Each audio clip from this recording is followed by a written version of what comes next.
sobrang pagkaawa na rin daw ako i-game yung araw na yun, oras na yun.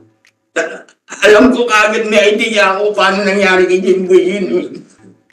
Alam ko may idea agad ako.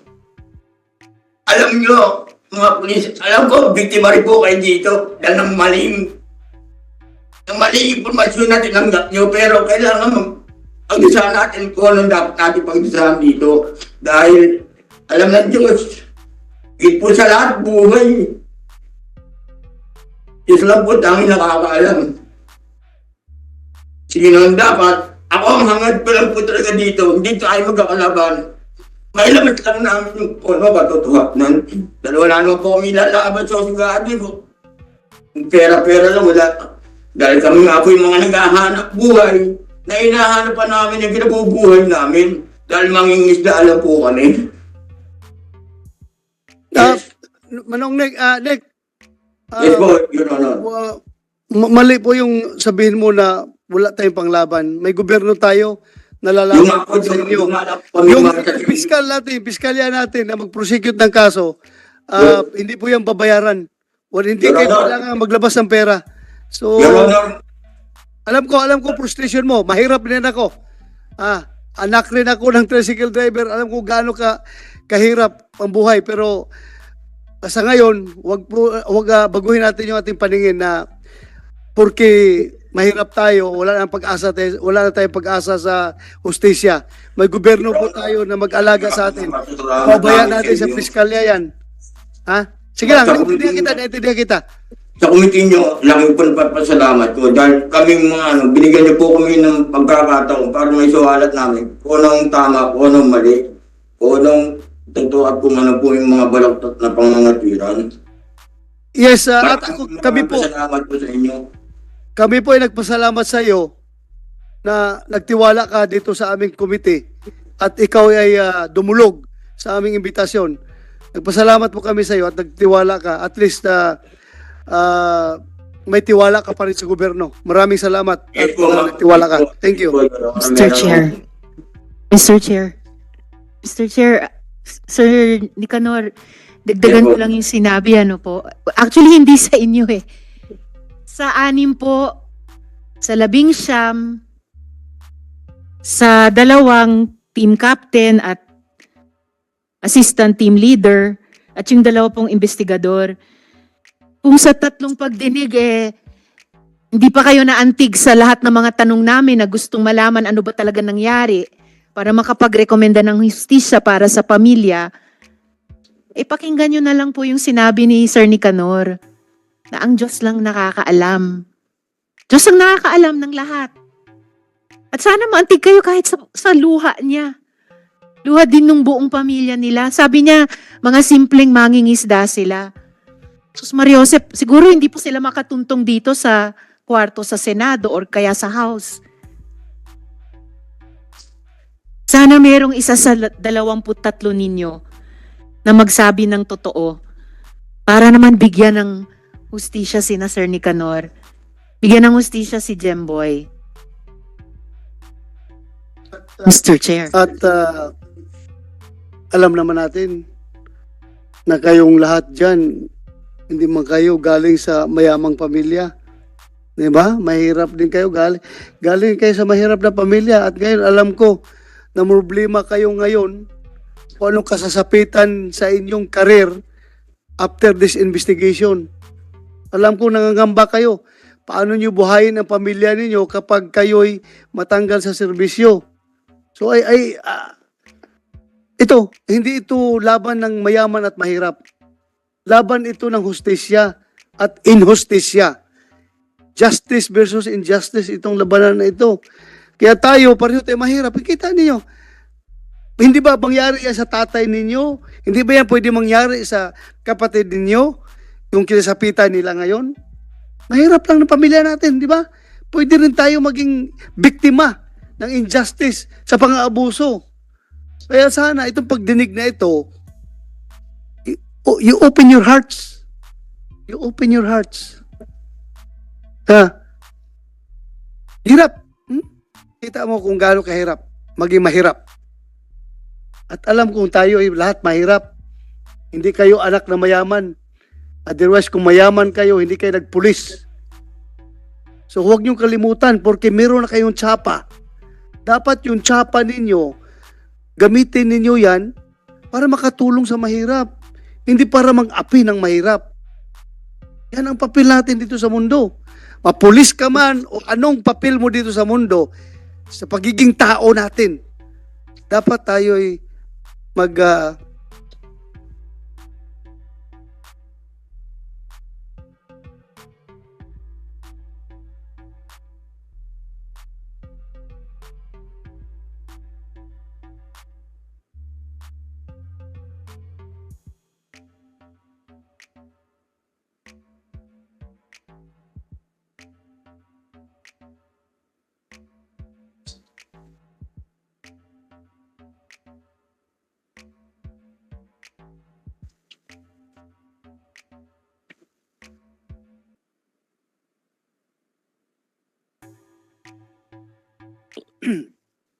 alam nyo, hindi lang masama ang loob ko sa sinapit nila, ng pamilya nila.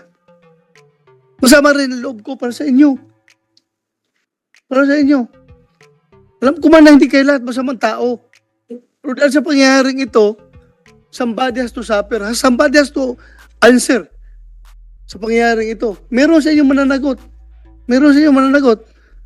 At ako nalungkot para sa pamilya ninyo. Mga anak ninyo na hindi makapag-aral dahil matanggal kayo sa serbisyo. Nalungkot ako sa mga mahal nyo sa buhay. Mawalan kayo ng trabaho. O puro lang ba kasamaan ng loob ang natatanggap natin dito sa mundo? Kung sana nasa utak natin, sa puso natin, gumawa ng mabuti. Siguro, gaganda ang takbo ng mundo kapag tayong lahat ay puro kabutihan ang iniisip, hindi yung pang-aabuso. Sabihin man ninyo na, sir, wala kaming intensyong masama na gumawa ng masama. Nagkamali lang kami. Nagkamali lang kami, sir. Pero yung pagkakamali ninyo, it cost the life of one Jimboy at paghihirap at pagluluksa ng isang pamilya na nawala ng isang mahal sa buhay na Jimboy. Kaya, sana, sa pagdinig na ito, lalabas ang katotohanan, kayo magsabi kayo ng totoo, mag-cooperate kayo. Tapos na yung panahon na magtatago tayo ng kasalanan ng ating kapwa. Masakit man na madiin yung ating kasamahan sa trabaho dahil sa sasabihin yung katotohanan, pero sabi ko nga sa inyo palagi, the truth shall set you free. The truth shall set you free. Masakit man, body kita, kasama kita, pero kailangan sabihin ko yung totoo para mag-improve ang sitwasyon ng ating pamulis. Intindihan niyo ako, mga pulis? Intindihan niyo ako? Ha? Dapat ganun ang gawin natin to. Hindi tayo magsige takip ng takip. Kung hindi kayo nagtatakip, hindi kayo makukontem. Oh. Kayo, hindi kayo ma-cited in contempt. Kung hindi kayo nagtatakip, wala kayong tinatakpan. Kasi nakikita namin na may tinatago kayo. Kaya sinahit namin kayo in contempt. So kung wala kayong tinatakpan, ang ganda ng takbo na investigasyon natin. Hindi na tayo dito magsisigawan, hindi na tayo dito magpapahiyaan. Ako, I really hate. Yung pulis ko, mga tauhan ko, patayuin ko, gawin kong police line. Hindi ko katanggap-tanggap sa akin yan. Kayo mismo, parang ginawa ko kayong police line kanina, but andito na tayo sa sitwasyon. Andito tayo, nag-imbestiga tayo, kailangan makamit natin yung katotohanan na justisya. So we have to do that. Kahit nasakit sa kalooban ko. Mga tauhan ko kayo dati. Tapos, ginawa ko kayong police line. Hindi yan acceptable sa akin. Pero andito tayo, kailangan makuha ang justisya at katotohanan. Kaya gawin natin ito. Kaya kayo, masakit man na madiin natin yung ating kasamahan. Masakit man sa kalooban nyo, madiin yung ating kasamahan. Kayo, investigador, alam ko, yung simpatiya nyo na sa kasama nyo, ayaw nyo mataob yung kanilang kaldero. Kasi ganun din ang maramdaman ninyo. Pag kayo mawalan ng trabaho, masakit man. But isipin natin lahat na may Diyos na nanonood sa atin ng lahat ng ginagawa natin dito sa mundo.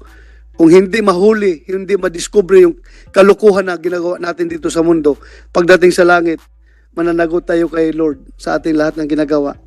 Di ba? Intindihan niyo ako, mga pulis? Ha? So, magtulungan tayo dito. Kahit si Teresa. Thank you. Mr. Chair.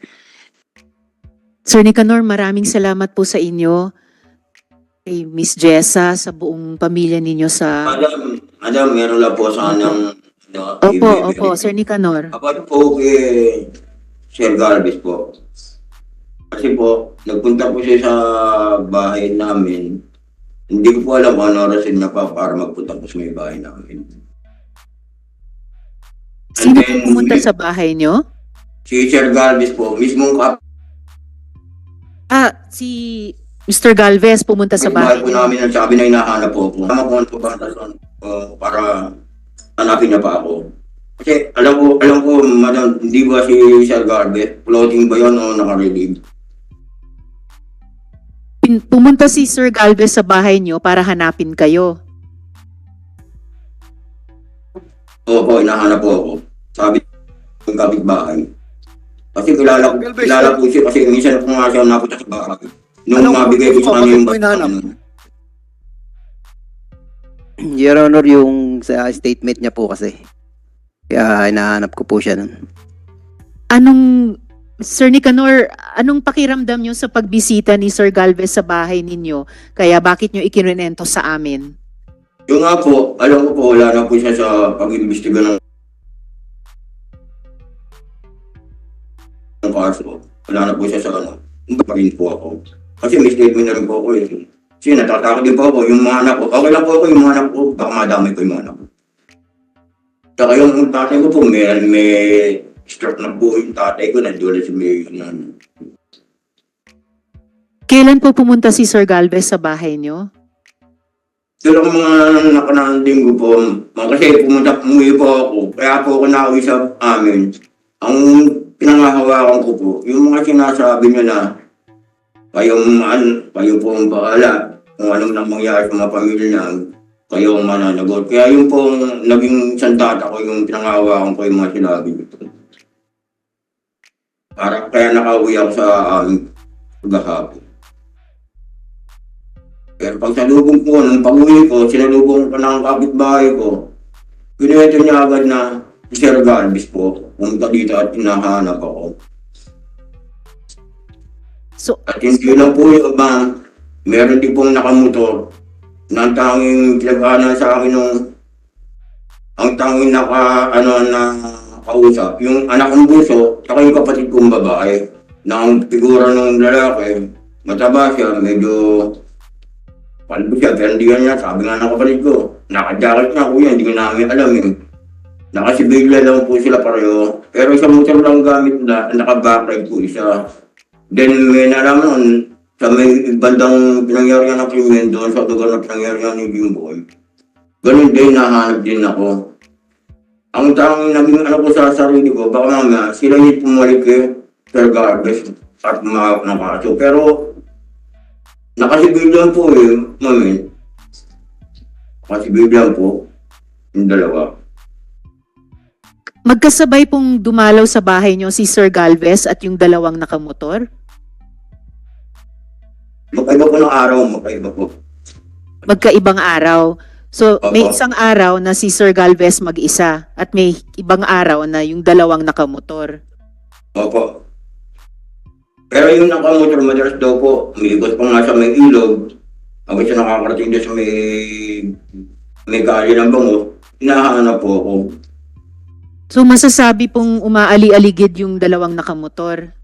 Yung nga po mga siguro kung pulis nga talaga na kung sila ba yung nag-imbestiga o ano pong dahilan nila kung ba't ako hinahanap. Kasi kung salaysay lang, may salaysay na po kay Sir Galvez, may statement na po. Kailan po dumalaw sa inyong bahay yung dalawang nakamotor? Wala po ako talagang ano yan kasi yung alis doon lang mga nakaraang araw. Basta nagsabi lang sa akin ng anak ko, may nag-aanap daw sa akin, pati yung kapatid ko, yung na babae, Ginagahanap lagi sa akin, punta ng punta dito, nakatang pangalan ko na si Nicanor, di naman binabanggit. Sabi ko, ano bang kailangan nila? Sabi ko na sa anak ko, tsaka sa kapatid ko. And then At sa ano pong pakiramdam nung kapatid nyo at nung anak nyo dun sa pagdalaw ni Sir Galvez at pagdalaw nung dalawang nakamotor? yan po natatakot na po. Dahil ako rin po, natatakot dahil ayaw ko madamay yung anak ko. Dahil yung anak ko, kasing ito.